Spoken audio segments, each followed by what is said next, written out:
그러한 2차 전도 여행의 그러한 여정을 보고 있습니다. 어제 말씀, 우리 16장까지의 말씀에서는 빌립보에서 그가 복음을 전하였던 말씀을 보았고요. 오늘 말씀에서는 데살로니가와 베레아에서 복음을 전하는 그러한 말씀입니다.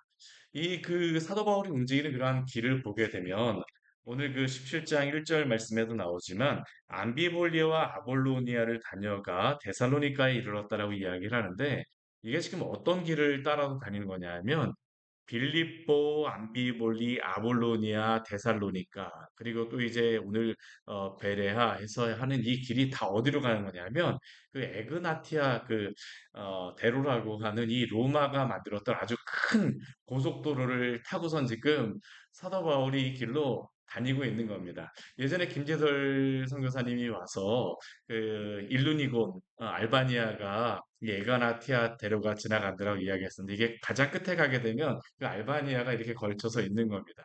지금 사도 바울은 로마가 닦아놓은 아주 좋은 길을 통하여서 다니고 있습니다.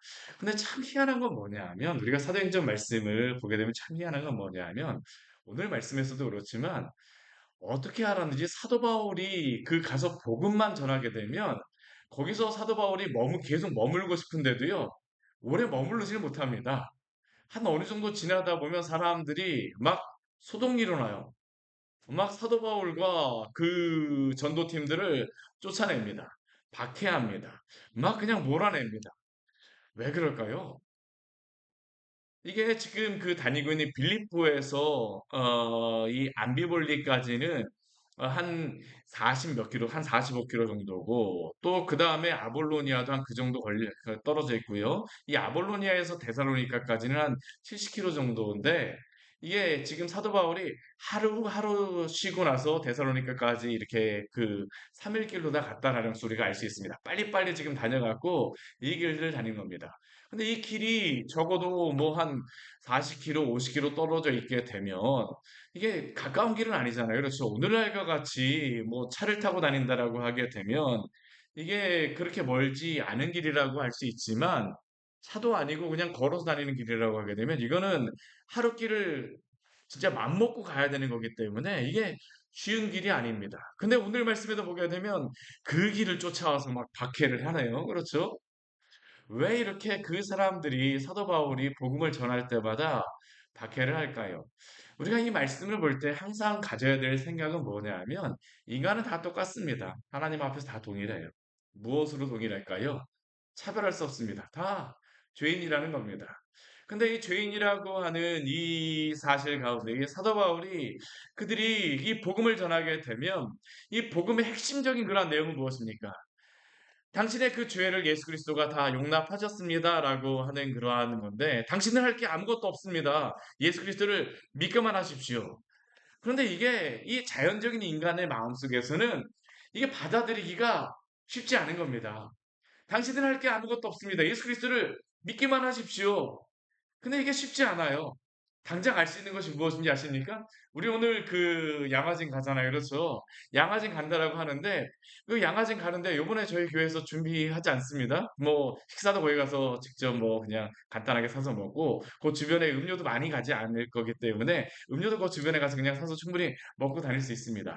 그런데 그럼에도 불구하고 그냥 가셔도 됩니다라고 하니까 우리의 마음속에 어떤 마음이 듭니까? 뭔가 불편합니다. 뭔가 준비해야 될 것 같아요. 인간의 마음이 그런 겁니다. 인간의 마음. 구원을 향해서 인간의 기본적인 마음은 뭐냐면 무엇인가 거기에 기여를 해야 된다라고 생각하는 게 바로 인간의 마음입니다. 구원을 향해서 당신들은 아무것도 할 게 없습니다. 그저 예수 그리스도만 믿기만 하십시오. 근데 이것은 유대인들에게도 그렇고 이방인들에게도 그렇고 이게 굉장히 불편하게 하는 겁니다. 이방인들 같은 경우는 왜 이게 불편하게 하는 걸까요? 이방인들 지금 섬기는 종교들은 뭐 제우스라든가 뭐 여러 헬라라든가 뭐 여러 가지 많은 그리스의 그 종교들이 여기에 뭐 있을 터인데 근데 그 종교들 같은 경우에는 그들이 그 신들에게 그 예배하기 위해서 항상 무엇을 준비하냐면 나름대로의 제물을 준비합니다. 그러네 이 그리스라든가 이 시대 그 지역에 있어서 거의 다 동일합니다. 그 지역의 그 신들은 항상 자기들이 모여서 그 하였던 그런 축제 장소가 있습니다. 우리 뭐 그 요즘에 나온 헐리우드의 그러한 영화 같은 거에 보게 되면 신들이 모여서 막 하는 그러한 것들이 나오고 이게 만신전이라고 해 갖고 막 그들이 모여서 어떠한 것들을 모이는 그러한 장소들, 축제들이 벌어지게 되어지는데 근데 그곳에 가 보게 되면 항상 무엇이냐면 음식이 차고 넘칩니다. 왜 그곳에 음식이 차고 넘칠까요? 인간들이 준비하는 겁니다. 사람들이 준비하는 것이에요. 왜 그걸 준비하겠습니까? 그 신들의 마음을 만족시켜 주기 위하였습니다. 그들이 구원받는 방법은 그 구원받는다라고 하진 않지만 그들이 적어도 해를 받지 않고 신들이 자신들에게 어떠한 유익을 주기 위하여서는 자신들이 무엇인가를 신들에게 제공해야 된다라고 하는 게 모든 종교가 가지고 있는 그러한 생각입니다. 오늘 우리가 우리나라에 있는 토속 신앙, 뭐 무당이라든가 여러 가지 제를 한다든가 모든 종교들이 다 어떻습니까? 무엇인가를 신에게 바쳐야 돼요. 음식을 다 준비해야 되죠. 우리 뭐 이러한 무당이라든가 그런 데 가보게 되면 항상 그 앞에 무엇이 있습니까? 돼지 머리 하나 있잖아요. 거기에다가 막 코에다가 돈 막 껴놓고 귀에다 껴놓고 저 예전에 회사에서 어떤 이전하고 나서 그걸 하는 모습 보면서 전 처음 봤습니다. 그걸. 아니 저걸 왜 도대체 하지? 근데 그게 왜 그러는 거냐면 신의 마음을 신을 만족시켜야 된다라는 게 바로 모든 사람들이 가지고 있는 모든 종교에서 하는 그러한 일입니다. 이것을 해야지 신을 만족시키고 이렇게 해야지 구원을 받는다라는 겁니다. 그냥 구원을 허락한다라고요? 인간의 마음속에서 이게 용납이 되어지지 않는 겁니다. 왜냐하면 내가 그만큼 구원받을 만한 자격이 있고 내가 무엇을 해야 된다라고 하는 게 인간의 뿌리 깊은 그러한 죄성입니다. 내가 무엇을 해야 된다. 유대인들도 그렇습니다. 유대인들도 자신이 무엇을 행해야 돼요. 그들은 무엇을 행해야지 구원을 받는다고 생각합니까? 율법을 지켜야지만 구원을 받는다라는 겁니다.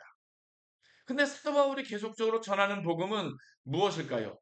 당신들이 율법을 행함으로 구원받는 것이 아니라 우리 갈라디아서 말씀에서도 나오는 게 다른 복음이 바로 그것 아닙니까? 오직 예수 그리스도를 믿음으로써만 구원을 받는다라고 사도 바울이 그렇게 전하고 있음에도 불구하고 예루살렘에서 내려온 그 사람들이 계속적으로 말하는 게 무엇입니까? 너희가 할 일을 행해야지만 구원을 받는다. 모세 율법을 지켜야지만 구원을 받는다. 항상 그들은 무엇입니까? 은혜로 구원받는다라는 것을 받아들일 수가 없는 겁니다. 인간은 스스로 생각하기 항상 마음속에 무엇이냐면 내가 이대로는 용납받을 수 없다는 것, 하나님 앞에서 용납받을 수 없다는 것을 무의식적으로 압니다. 왜요? 내가 죄인이라는 것을 알거든요. 이방인들, 복음을 모르는 사람들도 그렇습니다. 내가 무엇을 행해야지만 구원받는다라고 합니다. 오늘날 이 시대 가운데에서도 하나님을 믿지 않는다라고 해도 적어도 그 세상의 사람들이 구원받는다라고 생각하는 한 가지의 그런 조건으로 내세우는 것이 있습니다. 그게 무엇입니까? 착하게 살아야지. 착하게 살아야지. 내가 착하게 살아야지 구원받죠. 이게 이 세상 사람들이 가지고 있는 그러한 생각들입니다.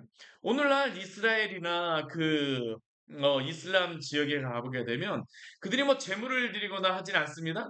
근데 그들이 구원받는 방법으로서 그들이 내세우는 한 가지의 것이 있어요. 그게 무엇인지 아십니까? 가난한 사람들에게 무엇인가 도움을 주는 것입니다. 이슬람에서도 그래서요, 가서 보게 되면 그 주변에 이슬람에는 거지가 거의 없습니다. 왜냐하면 가난한 사람들을 돕는 게 그들은 구원받는 한 가지의 방편이라고 생각하기 때문입니다. 유대인들도 오늘날 지금 제물을 드리지 않잖아요. 그렇죠? 예배가 없습니다. 더 이상 번제를 드리거나, 소제를 드리거나, 속죄제, 속건제, 뭐 이런 것들이 화목제 드리지 않습니다? 그럼 그들이 그것을 어떻게 행할까요? 가난한 이웃을 돕는 게 재물을 드리는 것과 동일하다고 생각합니다. 왜 그렇습니까? 인간이 무엇인가를 행해야 된다는 겁니다. 근데 사도 바울이 그것이 아니라 예수 그리스도가 우리의 모든 죄를 위하여서 그 모든 그러한 것들을 감당하셨습니다라는 것을 전하니까 어떻게 할까요? 용납이 되어지지 않는 겁니다. 그러니까 사도 바울이 가는 곳마다 박해를 받는 이유가 바로 그 이유입니다. 당신은 죄인입니다. 그런데 당신이 당신의 죄를 해결하기 위해서 무엇인가를 행하는 것이 아니라 예수 그리스도를 믿으십시오. 하니까 사람들이 이것을 미워하는 거죠. 싫어하는 거죠. 오늘 데살로니가에 가서도 사도 바울이 유대인의 회당에 들어갑니다. 그리고 자기의 관례대로 그들에게 들어가서 새 안식일에 성경을 가지고 강론을 합니다. 사도 바울이 그 관례대로 자기의 관례대로 들어간다라고 하는 것은 사도 바울이 복음을 전하는 방식이 거의 동일했다라는 것입니다. 사도 바울은 보통 복음을 전하게 되면 무엇을 먼저 찾았을까요? 회당을 찾습니다. 회당을 찾아요. 아니면 유대인의 그러한 모임을 찾습니다. 그리고 그 안식일에 들어가서 그 말씀을 전합니다. 근데 사도 바울의 말씀을 전하는 방법은 무엇이었을까요? 우리 데살로니가 말씀에서 보게 되면 우리에게 그것을 알려주고 있습니다. 성경을 가지고 강론하여.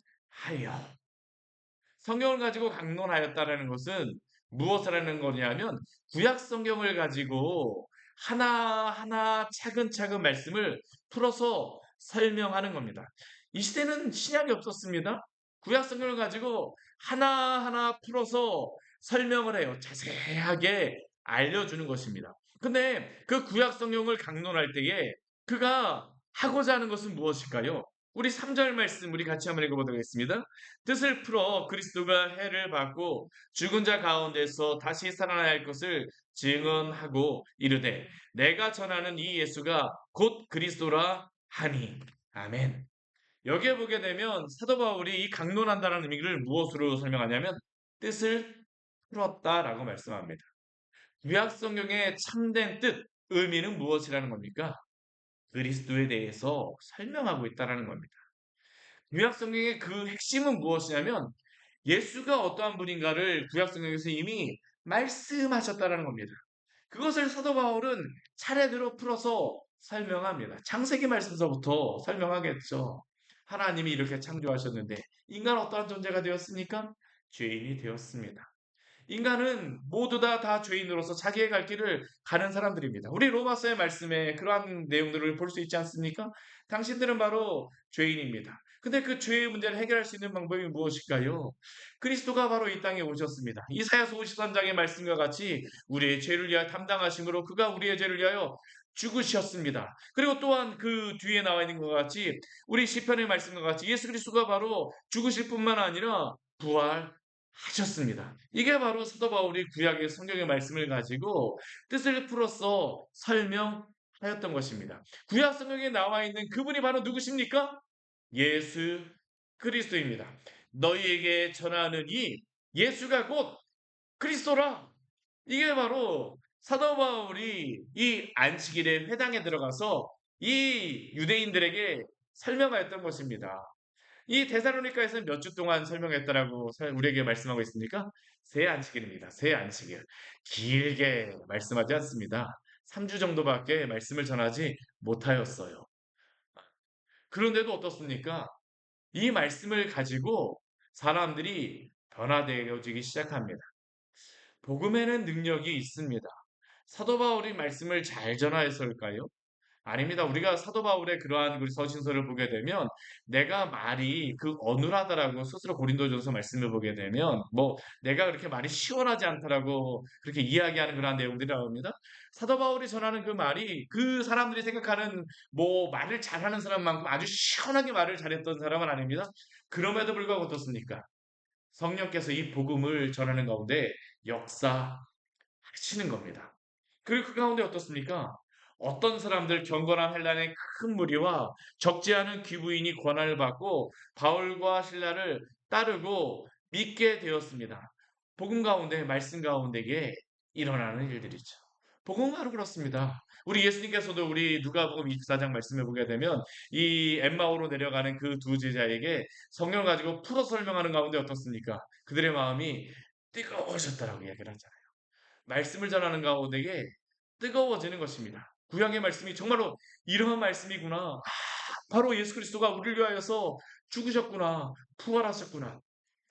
나는 내가 힘으로 구원받은 게 아니라 바로 예수 그리스도가 행하신 것을 통하여서 구원을 받은 것이구나. 이것을 믿고 구원받는 사람이 있었던 반면에 또 어떤 사람들도 있을까요? 이게 싫어하는 사람들도 있는 겁니다. 이게 바로 계속적으로 사도 바울에게 박해를 행하는 이유죠. 우리 5절 말씀에 보게 되면 이러한 말씀이 있으니 같이 한번 읽어보겠습니다. 그러나 유대인들은 시기하여 저자의 어떤 불량한 사람들을 데리고 때를 지어 성을 소동하게 하여 야손의 집에 침입하여 그들을 백성에게 끌어내려고 찾았으나 왜 이 유대인들이 시기하고 있습니까? 그들의 마음속에 그들은 할 일을 행하고 그 율법을 지켜야지만 된다는데 사도 바울은 그것을 말하고 있지 않거든요. 오직 예수 그리스도를 믿으십시오. 예수 그리스도를 믿으면 당신들은 구원을 받습니다. 더군다나 헬라인이나 뭐 이방인이나 유대인이나 동일하게 예수 그리스도를 믿으면 구원받는다라고 하니까 이들의 마음속이 어떻습니까? 예, 기분이 나쁜 겁니다. 오히려 차별을 받는 것처럼 여겨지죠. 복음이 차별이 없다라고 하는데 그 유대인들 보기에는 차별을 받는 것처럼 여겨지는 겁니다. 그러니까 이들이 이 복음에 대해서 반대적인 그러한 행동이 나오는 것이죠. 사랑하는 성도 여러분, 예수 그리스도가 우리에게 행하신 일 때문에 우리가 구원을 받음을 믿으시기를 바랍니다. 우리가 행한 것이 아닙니다. 그리스도가 행하심으로 말미암아 우리는 구원받은 자입니다. 이것을 아는 사람들은 어떻습니까? 감격이 있죠. 감동이 있습니다. 우리가 그렇지 않습니까? 누가 어떤 사람이 정말 우리가 어려운 가운데에 예전에 뭐 진짜 어려운 가운데 제가 저 미국 가서 예전에 잠깐 미국에 있는 동안 그 대학생 때 그 돈이 떨어져서 참 어려운 상황 가운데 힘이 든 그런 상황이 있었는데 어떤 친구가 저한테 집도 이렇게 좀 지낼 수 있도록 해주고 하는데 굉장히 고맙더라고요. 인간의 마음에도 그런데 그 제가 그 친구 생각할 때만 참 고마운 마음이 있습니다. 그런데 그리스도가 우리의 죄를 위하여 죽으셨다라는 것을 그것이 우리에게 감동이 되어지지 않겠습니까? 정말로 인간에게 죄인인 인간에게 가장 큰 은혜는 무엇입니까? 그리스도가 바로 우리를 위하여 죽으셨다라는 것입니다. 그리고 부활하셨다라는 이 복음이야말로 우리의 영혼을 감격하게 하는 그 제목이 아닙니까? 이 복음 안에 날마다 감격하시기를 축원합니다. 근데 우리 데살로니가에서는 이게 잘 되어지지 않은 겁니다. 어떤 사람들은 이것을 믿음으로 받아들이는 자들, 감격하는 자들도 있지만 어떤 자들은 이것을 시기하는 자들이 있죠. 그러니까 사도 바울이 어떻습니까? 그냥 그곳에서 떠나게 되어집니다. 오늘 말씀해 보게 되면 바울과 신라를 어디로 10절 말씀에 보내었다라고 하냐면 그 베레아로 보내었다라고 이야기합니다. 이 베레아도 뭐 이 데살로니가에서 이게만 한 몇십 킬로, 한 40킬로, 한 50킬로 떨어져 있는 그러한 곳인데 여기에서도 사도 바울이 어떻게 할까요? 회당에 들어가서 가르치게 되어집니다. 그런데 이 베레아 사람들 같은 경우에는 독특한 한 가지의 특징이 있습니다. 우리 11절, 이게 은혜죠. 우리 11절 말씀 같이 한번 읽겠습니다. 베레아에 있는 사람들은 데살로니카에 있는 사람들보다 더 너그러워서 간절한 마음으로 말씀을 받고 이것이 그러한가 하여 날마다 성경을 상고함으로. 아멘. 이 베레아 사람들에게 있었던 특징이 무엇입니까? 너그럽다라고 얘기하죠. 간절한 마음으로 말씀을 받았다라고 하죠. 이것이 그러한가 하여서 말씀을 날마다 성경을 상고하였다라고 말씀하고 있죠. 그러니까 어떻습니까? 우리 12절 말씀을 보게 되면 믿는 사람들이 많아졌다라고 이야기합니다. 결국 여기에는 헬라인 귀부인과 이방인 남자들뿐만 아니라 누구도 있었다라는 것이니까 유대인들도 이 말씀을 받아들였다라는 겁니다. 근데 이들의 마음속에 특징이 무엇입니까? 아까도 이야기했던 것처럼 너그럽다라고 이야기를 하죠. 너그럽다. 예전 그 우리 개역 한글에서는 신사적이어서라고 말씀하고 있습니다. 하나님의 말씀을 받을 때에 너그러운 마음으로 받으시기를 바랍니다. 우리가 성경 말씀을 어떻게 들어야 되느냐? 너그러운 마음으로. 하나님의 말씀을 부드러운 마음으로 받으십시오. 살 같은 마음. 내 생각에는, 내가 예전에 가졌던 생각에는 아닙니다. 우리가 말씀을 받을 때에는 너그러운 마음으로 받아야 됩니다. 정말로 그 말씀이 성경적인 말씀이요, 복음적인 말씀이라면 너그러운 말씀으로 말씀 받으십시오. 너그러운 마음으로 우리가 말씀을 받지 않게 되면 손해를 보는 사람은 누구일까요? 바로 나입니다. 나. 너그러운 마음으로 말씀을 받으십시오. 또 어떤 마음으로 우리가 말씀을 받아야 될까요?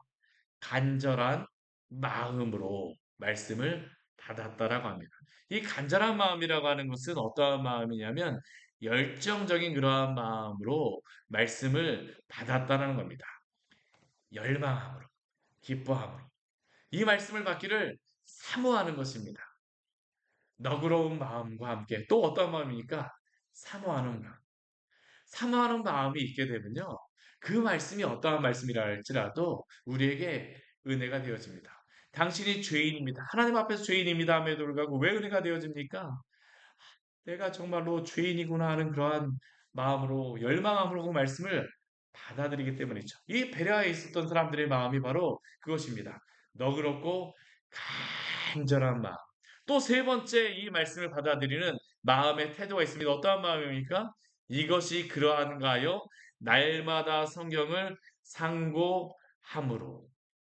이 상고한다라고 하는 이 의미는 어떠한 의미냐면 조사한다는 그런 의미입니다. 조사한다는 의미.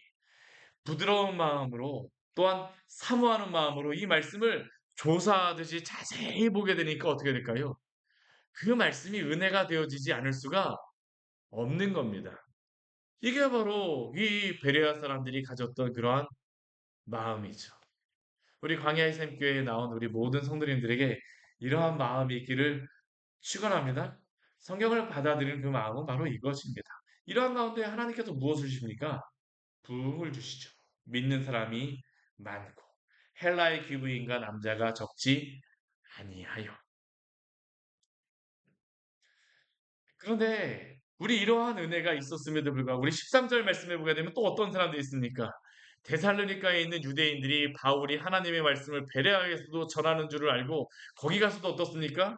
움직여서 소동하게 하거늘. 오늘 말씀 보니까 베레아 사람들은 어떻습니까? 반대의 마음입니다.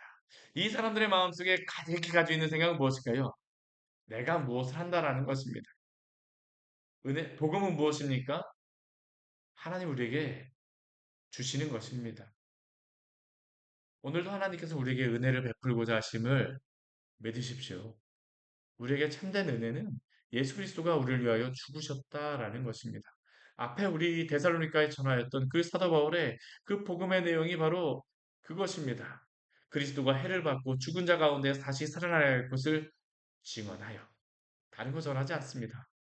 바로 복음을 전하는 것이죠.